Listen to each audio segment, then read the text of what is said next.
नमस्कार मित्रांनो, microbiology in Marathi चॅनलमध्ये आपले स्वागत आहे. तर मागच्या काही व्हिडिओमध्ये आपण पाहिलं होतं बायोमासपासून आपण अल्कोहोल प्रोडक्शन हे कसं करू शकतो ते आपण इन डिटेल स्टडी म्हणजे जो त्याचा फ्लो चार्ट आहे तो आपण डिस्कस केला होता. तर या व्हिडिओमध्ये आपण जी काही बायोमासपासून अल्कोहोल प्रोडक्शन हे होतं आहे तर त्याला आपण कसं इम्प्रूव्हाइज करू शकतो. जी प्रोसेस आहे त्याच्यामध्ये इम्प्रोव्हायझेशन करून आपण जे काही इल्ड वगैरे येत आहे किंवा जे इथेनॉलचं प्रोडक्शन होतं आहे किंवा अल्कोहोलचं जे प्रोडक्शन होतं आहे ते आपण कसं इन्क्रीज करू शकतो त्या टेक्निक आपण किंवा त्या मेथड आपण या व्हिडिओमध्ये डिस्कस करणार आहोत. तर आपल्याला माहिती आहे की बायोमासपासून जे काही अल्कोहोल प्रोडक्शन आहे ते आपण करू शकतो. वेगवेगळ्या प्रोसेसद्वारे ते करावं लागतं. फर्मेंटेशन प्रोसेस आहे, शुगर आपल्याला मिळते, शुगरनंतर आपण इथेनॉलमध्ये कन्वर्ट करू शकतो आणि याच्यामध्ये मेनली आपण पाहतो एन्झाईम काम करत असतात आणि एन्झाईम कोण प्रोड्यूस करतं? मायक्रोऑर्गॅनिझम. आणि स्पेसिफिक मायक्रोऑर्गॅनिझम हे इथेनॉल प्रोडक्शनसाठी वापरले जातात. तर असे त्यामध्ये काही जीवमसुद्धा वापरले जातात ते आपण या व्हिडिओमध्ये पाहणार आहोत. तर चला तो व्हिडिओ सुरुवात करूया. सर्वात प्रथम जी ट्रेडिशनल प्रोडक्शन आहे त्याच्यामध्ये करंट चॅलेंजेस काय आहे ते आधी पाहूयात. तर लो कन्व्हर्जन रेट. जर जे ट्रेडिशनल मेथड जर आपण वापरली तर तिच्यामध्ये आपल्याला 40 ते 60% कन्व्हर्जन आहे ते सेल्युलोजचं पाहायला मिळतं. पण त्याच्यामध्ये काय होतं, जो काही बायोमास आहे तो खूप सारा जो अनयुटिलाइज होऊन जातो, म्हणजे तो युटिलाइजच होत नाही, वापरलाच जात नाही आणि तसाच तो फेकला जातो. आणि तसंच हाय एनर्जी कॉस्ट आणि कॉन्व्हेन्शनल जे काही प्री ट्रीटमेंट रिक्वायर आहे त्याला टेम्परेचर हे 200 डिग्रीपर्यंत लागतं, ज्यामुळे जो काही टोटल प्रोडक्शन एनर्जी आहे त्याच्यातच डायरेक्टली कन्झ्यूम होऊन जाते. 30 ते 40% डायरेक्टली कन्झ्यूम होऊन जाते. त्यामुळे मग आपल्याला जे टेम्परेचर जास्त लागतं आहे त्यामुळे एनर्जी पण जास्त लागते. तर त्यामुळे जे काही 30 ते 40% जे एनर्जी तिकडंच कामं लागल्यावरती जे काही एनर्जी आहे, टोटल प्रोडक्शन एनर्जी आहे ती बरोबर होत नाही. तसंच इनिबिटर फॉर्मेशन. जेव्हा हार्श प्रोसेसिंग किंवा ज्यावेळेस 200 डिग्री सेल्सिअस जास्त होतं किंवा जे एनर्जी आहे त्याचा रिक्वायरमेंट किंवा तिचा यूज जास्त झाल्यावरती काही जे टॉक्झिक कंपाऊंड आहे ते क्रिएट होतात आणि त्याच्यामुळे जे काही फर्मेंटेशन आहे ते रिड्यूस व्हायला होतं, म्हणजे फर्मेंटेशन प्रोसेस रिड्यूस होते. फर्मेंटेशन प्रोसेस रिड्यूस झाली म्हणजे एन्झाईमचं प्रोडक्शन थांबतं. एन्झाईमचं प्रोडक्शन का बरं थांबलं? कारण की मायक्रोऑर्गॅनिझमला जे टेम्परेचर आहे त्याच्याला जी ऑप्टिमल कंडिशन आहे ती मिळत नाही आहे.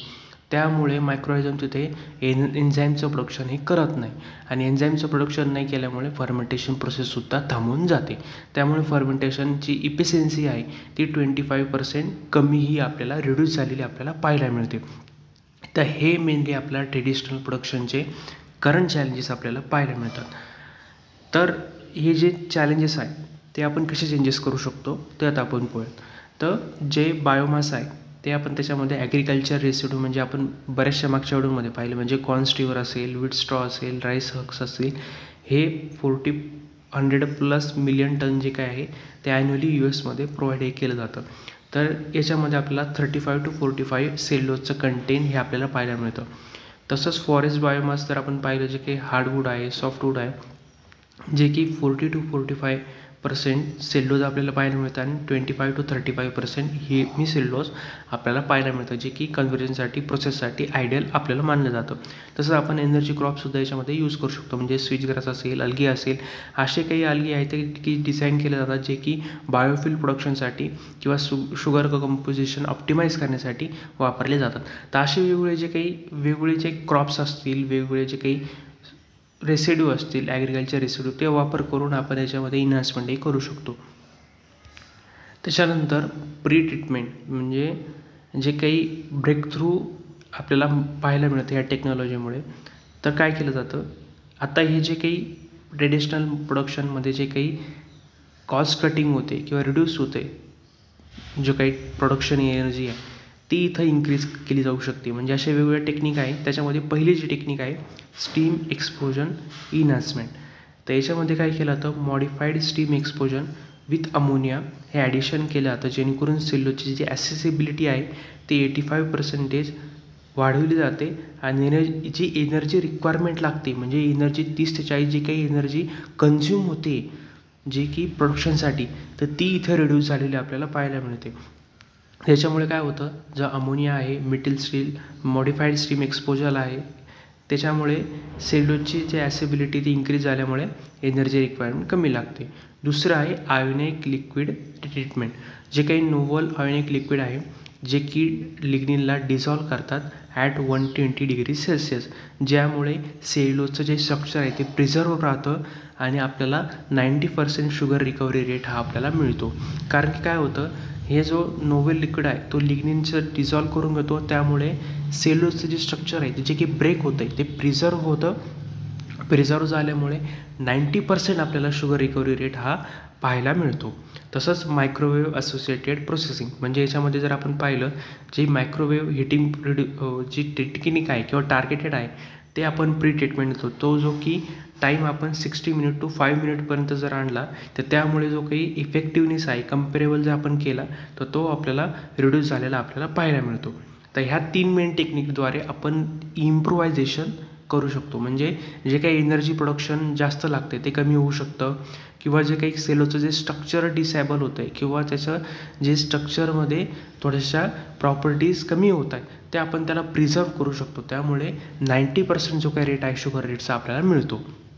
तसंच ह्या रेव्होल्युशनरी एन्झायमॅटिक टेक्निकद्वारे आपल्याला अजून वेगवेगळे जे काही युजेस आहे किंवा जे सेल्युलोज असतील किंवा हेमिसेल्युलोज आहे ते आपण इंजिनियर म्हणजे डिझाईन जर केलं, त्यामुळे जर 95% आपल्याला शुगर जी काय आहे ती जी स्टेडी स्टेटली 72 आवरमध्ये मिळते ती आपल्याला डायरेक्टली 24 आवरमध्ये पाहायला मिळते.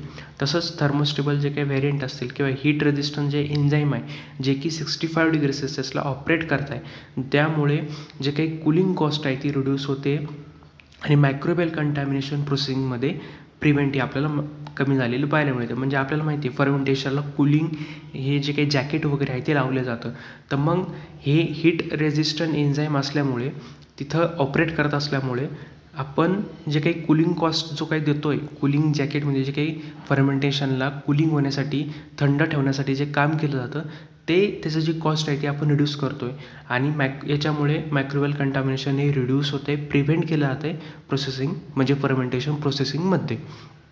एन्झाईम रिसायकलिंग, तर काही इमोबिलाइज एन्झाईम असतात ते इतके स्टेबल असतात किंवा ते आपण 100% रियूज त्याचे सायकल 10% जे 10+ जे काही रियूज सायकल आपण त्याची करू शकतो. त्यामुळे 70% जो काही मेंटेनिंग ॲक्टिव्हिटीचा जो काही एन्झाईमचा कॉस्ट आहे तो कमी होऊ शकतो. म्हणजे अशी काही इमोबिलाइज एन्झाईम वापरायचे जे की आपण परत 10पेक्षा जास्त आपण त्याचं रियूज हे करू शकतो. आपल्याला माहिती आहे एखादी जे रिॲक्शन झाली तो एन्झाईम हा परत रियूज करता येतो. म्हणजे एन्झाईमचे जे कॉम्प्लेक्स आहे ज्यावेळेस प्रोडक्ट हे फॉर्मेशन होतं, ES कॉम्प्लेक्स जर फॉर्मेशन झालं तर त्यावेळेस जर आपल्याला एखादा प्रोडक्ट मिळाला, एन्झाईम परत आपल्याला जो एन्झाईम आहे तो परत जी काही प्रोसेस आहे ती कॅरी आउट करण्यासाठी परत मागं तो येऊ शकतो. तर मग असे इमोबिलाइज एन्झाईम जे आहे ते वापरले तर त्याच्यामुळे 70% जे काही मेंटेनिंग ॲक्टिव्हिटीचा जे कॉस्ट आहे तो जो कमी होण्यामध्ये रिड्यूस होण्यामध्ये आपण वापरू शकतो. असे वेगवेगळे जे काही एन्झायमॅटिक रिव्होल्युशन आपण त्याच्यामध्ये आणून जे काही इम्प्रोव्हायझेशन आहे प्रोडक्शनचं ते करू शकतो. त्याच्यानंतर नेक्स्ट जनरेशन फर्मेंटेशन सिस्टीम, असे काही जे ईस्ट स्ट्रेन आहे म्हणजे सॅक्रोमायसिस सेरेविसी हे जे काही हायर अल्कोहोल कॉन्सन्ट्रेशनला टॉलरेट करण्यासाठी वापरले जातात, जे की झायलोजला इफेक्टिव्हली फर्मेंट करतात, असे जे काही स्ट्रेन आहे ते आपण जेनेटिकली मॉडिफाईड ऑर्गॅनिझम वापरून जे काही फर्मेंटेशन प्रोसेस आहे ती आपण करू शकतो. याला म्हटलं तर नेक्स्ट जनरेशन फर्मेंटेशन सिस्टीम. त्याच्यानंतर कंटिन्युअस फर्मेंटेशन जर आपण पाहिलं, जो काही फ्लो थ्रो बायोरिॲक्टर आहे जे की त्याचं आपण ऑप्टिमल कंडिशन मेंटेन केलं तर त्यामुळे जे काही फर्मेंटेशन जो टाईम आहे 48 to 12 आवर हा रिड्यूस होण्यामध्ये मदती होऊ शकते. तर जे बायोरिॲक्टर असतात म्हणजे कंटिन्युएशन फर्मेंटेशन आपण जर चालू ठेवलं तर त्यामुळे आणि ऑप्टिमल कंडिशन जर मेंटेन केली म्हणजे टेम्परेचर, pH, मॉइश्चर जर मेंटेन केलं तर त्यामुळे 42 to 12 आवर जो काही फर्मेंटेशनची टाईम आहे तो रिड्यूस आपण करू शकतो. याला म्हटलं जातं नेक्स्ट जनरेशन फर्मेंटेशन सिस्टीम किंवा प्रोसेस.